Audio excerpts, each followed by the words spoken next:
Hey everybody, this is Fred Richani of TSC News on MNN2.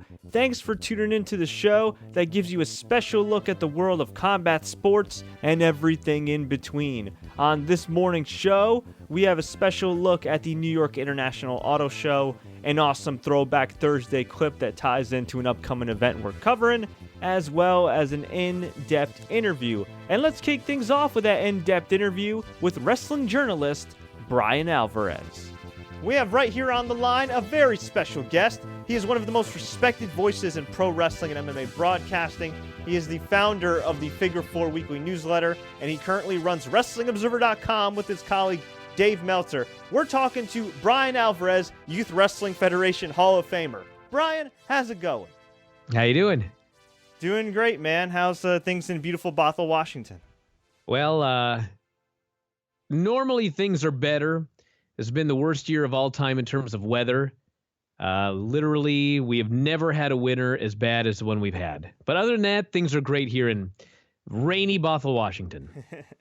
What's a day in the life like of Bryan Alvarez now? Not only running WrestlingObserver.com, but being a father. It's very, very busy days. I'm exhausted right now thinking about it. Every day I do at least 2 radio shows. Some days I do 3. There was a period where I was doing 4 on Sundays. We virtually never have a day off because UFC runs almost every Saturday. Believe it or not, I have a day off this Saturday, which is mind-blowing that I actually have nothing to do on a Saturday, which, of course, that doesn't really mean I have nothing to do, but I don't have any radio shows to do, so it's a rare day where I have absolutely nothing to do. And I've got the baby. I got all of the website stuff to do. It's just very, very busy. And it's fun, but it's busy. Now, what was your first love growing up? Because you're in broadcasting. You're a Brazilian Jiu-Jitsu black belt. You're a former pro wrestler yourself. Of course, you are a writer, the author of Death of WCW, and the author of the newsletter for a long time. What came first into your life as far as loves? Well, the very, very beginning was writing. I wanted to be a writer from the time that I was about 5. And it went from writing to, I guess, martial arts. I took a lot of Taekwondo and karate when I was in junior high. And then right around that time, I discovered pro wrestling, like 7th grade or so. And then I guess I was into pro wrestling before that, but I really wanted to be a pro wrestler like around 7th, 8th grade. And that was a time that we started to think about, I had some friends and we started filming matches. And then we started doing matches like at assemblies at school. And then from there, we went to our own promotion and we had a public access TV show. And so I guess wrestling would have been either second or third, depending on how you want to look at it. And then broadcasting was more like the mid-90s when I discovered Art Bell. And so that would have been 4th, I guess. And then I guess it was like the late 90s that I somehow found a way to put all of them together. And that led me to where I am today. If I saw younger Bryan, maybe 25 years ago or so, and I was like, hey, man, where do you see yourself in 25 years? What do you see yourself making a living in? What would you say? When I was 15? Yeah. Oh, man. All I knew at that time was that I probably wanted to run my own business because my dad ran a fence company. And I started working when I was like 11. I had my first ever job was when I was 11. I did magic shows.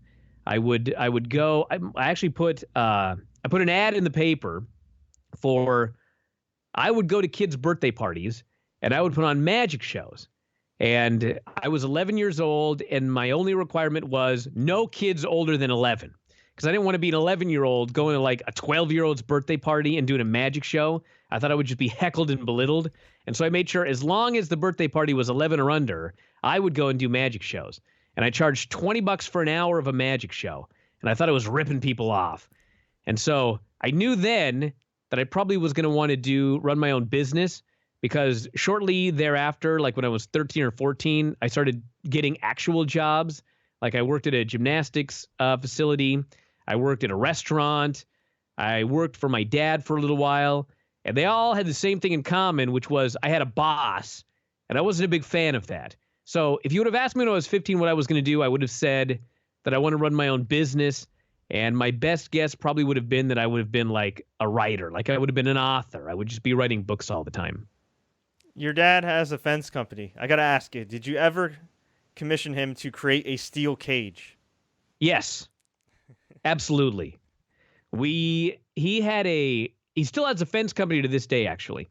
And at the time, he had we called it the shop, which is just basically the building that housed everything. And he worked he did chain link and he did wood fences, but he mostly did chain link. And so like very early on, it was like, could you make us they called it a dog run. And it was basically a steel cage, but we didn't have a ring. So basically actually what it really was it was very early cage fighting, but it was fake. And he wouldn't let us he had all these panels because he would build, they called them dog runs, where if you had a dog and you wanted your dog outside, but you didn't want your dog to flee, and maybe your dog could jump over the fence or whatever, you could actually make this big long cage. It sounds horrible to say a cage for your dog, but I mean, these were huge, like 10 feet by 10 feet, something like that. And so he'd have all these panels laying around because he was always building these fences for everybody. And so he, in fact, did build us a cage that we filmed matches in, but we had no ring, so we would put it on cement. And so we're in this cage doing these cage matches on a cement floor. It was a total disaster, but we thought it was pretty cool. So, yes, we had a cage. That is awesome. Seems legit.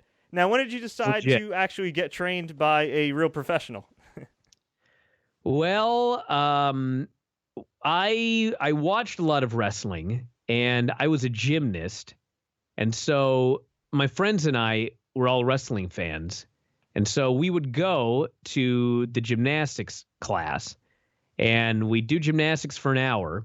And then when the class was over, we talked to the guy that ran the class into letting us do pro wrestling on the spring floor.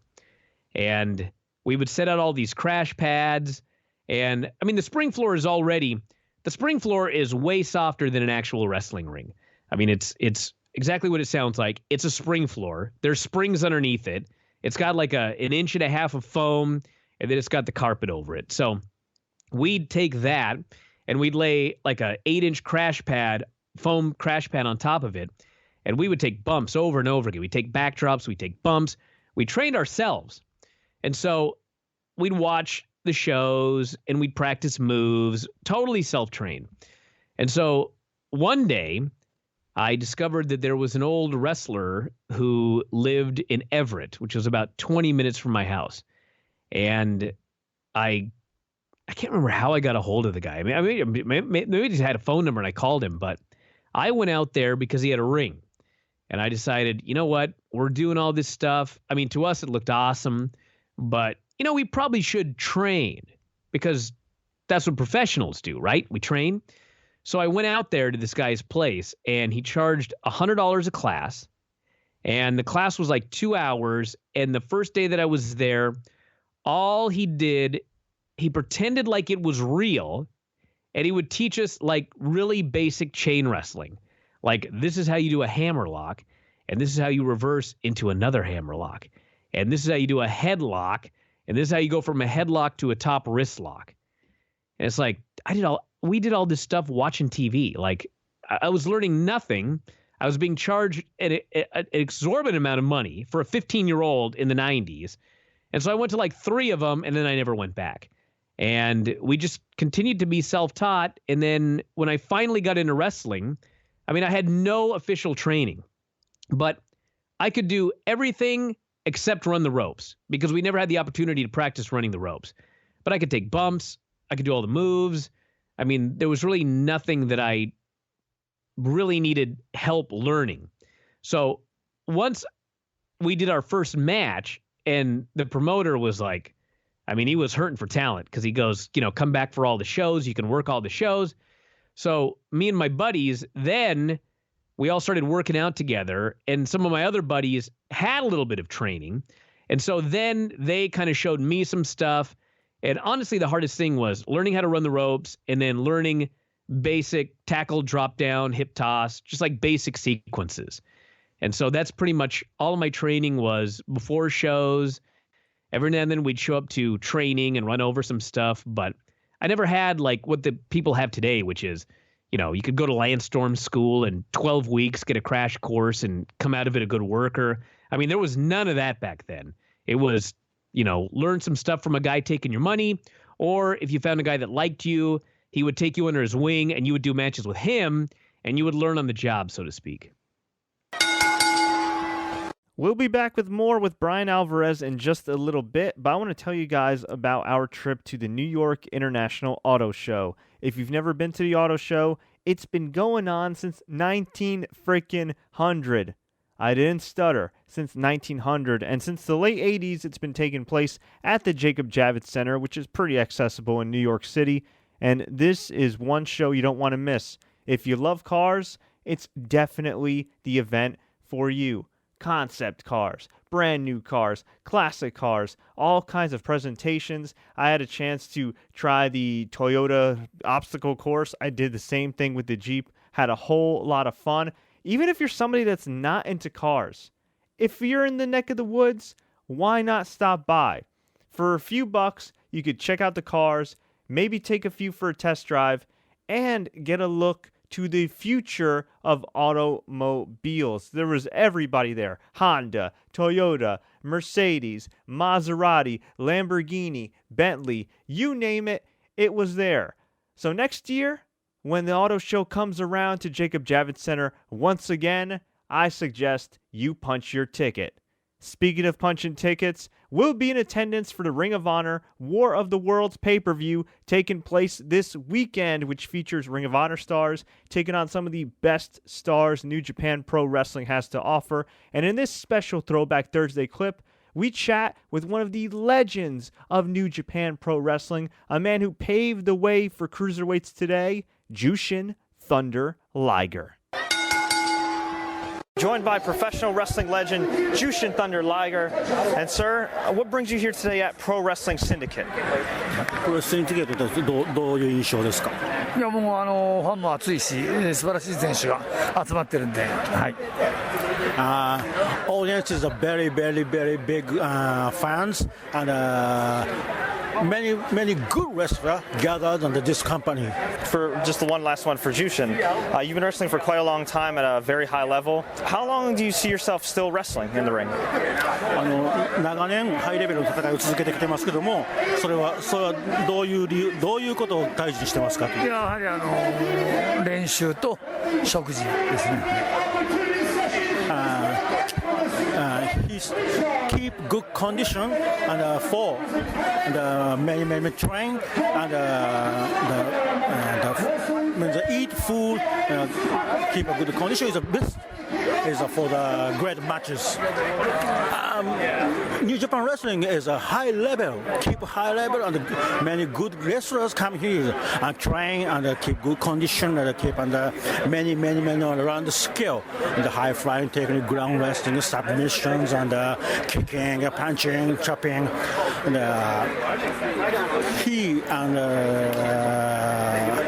he has many goals and more than the WWE. Yeah. New Japan wrestlers, the Hope #1 wrestling company in Japan. I support. Take a picture, send a picture, and please watch the New Japan Pro Wrestling by internet and website, pay-per-view. Please, you thinking which is better, WWE or New Japan Pro Wrestling? I'd say in the ring. New Japan has just been spectacular. The matches. I think every main event's been almost a match of the year candidate. It's a symbol of the New Japan Pro Wrestling. Now, you did end up getting pretty good. You worked a lot with Buddy Wayne, who was also from that area, who's a well-respected veteran. And you got to the point where you're getting quite a bit of bookings. You were starting the newsletter. Was there a point in time where you were aiming to work for WWE, WCW, ECW, or did you always want to do your thing? Never? Never. The closest I ever came was in the 90s. WCW, when they were starting, I can't remember what year it was. It must have been like 98, 99. Chris Kanyon had called me, and he'd seen some of my matches. And he goes, please just send me like an 8x10, send me some videos. We'll think about maybe trying to do something, whatever. And like, I sent him an 8x10. I don't even think I sent him any videos, but I mean, I had no desire. I had no desire to work for WWF. I had no desire to work for WCW. I had no desire to work anywhere but local promotions. I didn't even want to travel because I didn't like traveling. And I learned very early on, it was way different then than it is today. Like, if I were 18 doing the newsletter today, I mean, it's very possible I'd have a totally different mindset about what I could do as a pro wrestler. But at that time, I was 145, 150 pounds, and nobody, I mean, you had to be like Rey Mysterio to have any chance of making it at that size. I mean, you had to be exceptional. And not only that, but I didn't like to travel. I was happy doing what I was doing. Even back then, I knew, like, I mean, you hear today about concussions. Oh, we just now found out how bad concussions were. Dude, in the 90s, I never let anyone come near my head. I was always so careful with, I tried to never do anything stupid in my matches. And even then I knew, dude, if I were on the road 4 days a week, like traveling all over, like I'll be on drugs and I'll be dead. Like I knew that. And so I never had the desire to do it because I knew so much about the lifestyle from covering it that I never had the desire to do that. I was very happy doing it for fun on the weekends with my friends, but I never aspired to do anything more. And like, even today, every now and then somebody will go, man, you want to do this match, and I'll hook you up with this person for a match, and I never do it. Like I've done one match in 7 years, and it was with Buddy Wayne as a favor on a show down in Oregon, and that was the only one that I've done. I don't want to do it because I understand it's just pro wrestling is not a healthy endeavor in the long run. That is certainly true. And what's a little bit healthier is writing. You've been writing for most of your life. When you started the Figure 4 Weekly newsletter, were you already a wrestler, or were you in the process of training and figuring out what you were going to do? I did the Youth Wrestling Federation first. And so we built it up pretty big. And we had a public access television show. We were doing weekly TV on Seattle Public Access. And there was this fella that watched it, and he was loaded. He like owned these nightclubs. And I guess he watched it and he just thought, oh my God, there's so much potential here. I mean, nobody's doing anything like this. And so he contacted us and he's like, I want to finance you guys. You know, we'll start small, but we'll build it up. If there's potential, we'll build it up even more. And so he started paying for different things. And one of the things he paid for was a newsletter. It was called the, what did we call it? I don't even remember. But it eventually became Figure 4 Weekly. But anyway, the newsletter just was sent out to anybody who wanted it for free. And it would have all of the YWF storylines. And it would also talk about when the upcoming events were, all this sort of stuff. So everything was going along great. And all these people are getting this newsletter for free. And then the gymnastics place, it kept getting bigger.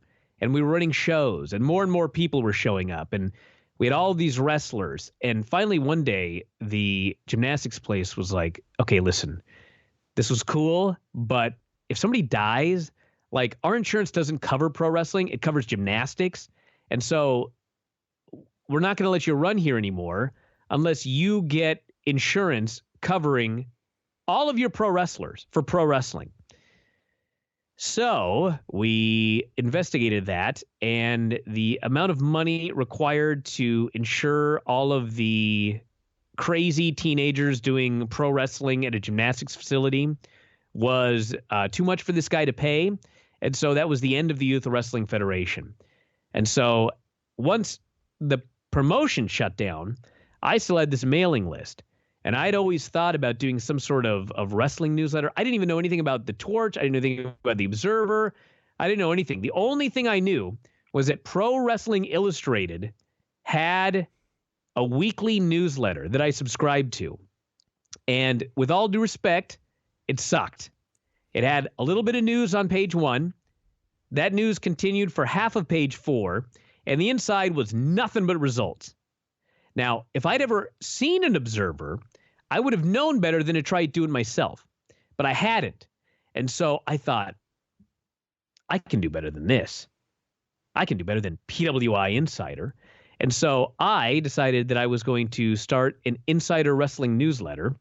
And I sent an email, or we didn't have email back then, but we did. But I sent everybody who had the newsletter, I said, listen, things shutting down, but this is going to morph into the Figure 4 weekly wrestling newsletter. All of the inside news on WWF, WCW, and ECW. And if you want to keep getting it, it's going to cost you, I think it was $39.99 for 52 issues, which, because of the printing cost and et cetera, there was no profit margin.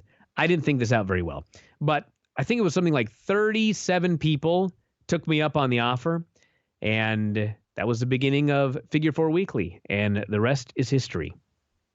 In the early days, though, when you did start getting knee-deep into this newsletter game, you realize there's The Observer, there's Pro Wrestling Torch, there's PWI. Yeah.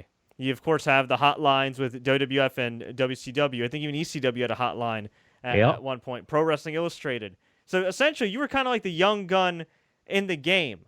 What were some of the growing pains that you had to go through running the newsletter? Oh, man, where to start? I didn't know what I was doing. I had no idea what I was doing, and I just floundered my way along. And once it started, then people were going, "Oh, you need to read The Torch, you need to read Observer, you need to read blah blah blah blah blah." So then I started getting them and reading them, and I was like, "Man, well, this is what I got to do. This is a steep learning curve." And I just basically, I mean, for a while, like I got a design program and I designed it. And I mean, the only newsletters I had were like The Observer, which was plain, and The Torch, which was not plain. And so I designed my own newsletter, and then it ended up looking too much like The Torch. And so then Wade called and said, your newsletter looks too much like mine. You know, what's going on here? And so then I changed it. I went through like 9,000 designs. I had different paper stock. I tried everything I could to try to make it different. Different paper stock, different paper color, columns, no columns, interviews, no interviews. I just tried everything. And it was rough. I had my own hotline, which was a disaster. And eventually that led me to hooking up with Dave and his hotline. And then, of course, the hotline led to me hooking up with Dave to do radio. And then that's how that led to all of this. You ended up hooking up with Dave Meltzer. What was your first interaction with him? Well, I started a hotline for my newsletter, and it's a very long story. But at the end of the day, it went out of business. And so I contacted him, and I sent him a fax. I said, Dave, I was doing this hotline, and it's out of business. You have any interest in having me come on your hotline? And he said yes, because somebody, it's like Ron Lemieux or somebody, I can't even remember who it was, but somebody was leaving his hotline, like option 2 or whatever. And so he said, sure, go for it. And so I started doing the Wrestling Observer hotline like 2 or 3 days a week on option whatever. And that's my very first interaction with Dave. I didn't even talk to him for a long time. I just faxed him. And next thing you know, I'm working on his hotline. And for those that are watching that don't know, Dave Meltzer is a legend in pro wrestling and MMA journalism. I mean, this guy's been doing it for decades. I consider him the utmost authority when it comes to wrestling news. He's been doing it since before I've been born. Wow. 1971 he started. That's crazy. He was 13. The man is a machine. Younger. He was like 11, 12, 13 when he did his very first. It was the California Wrestling Report. He was like, oh man, he'd kill me if I don't have the age right. But he was 10, 11, 12, 13 years old. He did the California Wrestling Report. And then the actual Observer started in 82 when I was 7. And he's been doing it ever since. God bless him, man. That guy is a machine. You mentioned getting hooked up with the hotline, which led to the radio show, which opened the door for your broadcasting career. How'd that come about? Well, Dave got contacted by this company called IATA, which was running, they had the very first internet streaming radio station. So they set up a studio in Times Square, millions of dollars. And then the idea was they had this whole radio station that would be broadcast over the internet. Now, if you're a youngster today, you're probably thinking, man, what a great idea. Like, you're international. It's over the internet. Problem was, this was 1999. And so for those of you that remember the internet and trying to stream in 1999, great idea before its time. Also had the worst advertising I've ever seen for anything in my lifetime. That includes WCW. And they called Dave to do the wrestling show. And I think Dave did exactly one show all by himself for 3 hours.